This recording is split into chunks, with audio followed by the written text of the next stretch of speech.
دکتۆرە ئەوانەمان باس کرد ئەو جوانکارانەی کە لە ڕێی بەکارهێنانی دەرزیەوە دەکرێتن بینەوەن سەر ئەوانی کە لە ڕێی بەکارهێنانی ئامێری تایبەت بەخۆیەوە دەکرێتن ئەو جوانکاریانە چنە و بەکارهێنانی ئامێرەکان لە بۆ بە دیاریکردنی چ جوانکاریەک دەکرێتن بەڵێ وەکو دەزانین لەگەڵ پێشکەوتنی زانست طبعاً کوردستانیش بێبەش نەبووە لەو پێشکەوتنەیە ئامیر زۆر جیاواز بەڵێ دەتوانین بڵێن لە دەرەوە دەبینین هەماشت لە کوردستان هەیە ئامێری زۆرمان هەیە ئامێری جیاجیامان هەیە هەر یەکە و بە حەسەب کێشەی خۆی هەر بگرە لە لێزەری لابردنی مۆ لێزەری لابردنی تاتوو پەڵا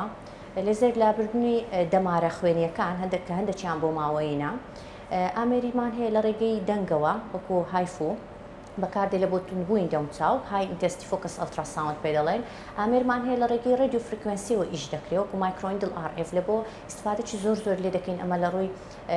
چارەسەرکردنی سوتانە لە چارەسەرکردنی کونیلەی گەورەی پێستەکە لە دەمچاوی چەوردا دەبی چاڵی زبکەیە دەتوانین ینی ئەو شتانە بکەین کەوانە هەموو دەچە قاڵبی ئەو جوانکاری بێنەشتەرگەری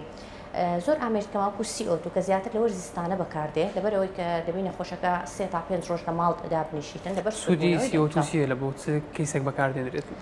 CO2 سوودی زۆر هەیە تقریبا وەکو بابەتی ڕێدیۆ فرکوێنسیەکە لە بۆ سافکردنی دەمچاو بچووکردنی کونیلا لە بۆ سووتان ئەو سوتانانەی کە پێویستیان بەنەشتەرگەریە بەڵێ شوێنی برین یعنی ریسرفسینگ واتە یەکپارچەکردنی دەمچاو هاندانی کۆلاجین لە پێست ئەو استفادانەی هەیە زۆرتر لە وەرزستان بەکاردێن وەکو توانین بڵێن نوێگەریەکە لە بۆ ئەو فەیسە دەکرێتن بەڵێ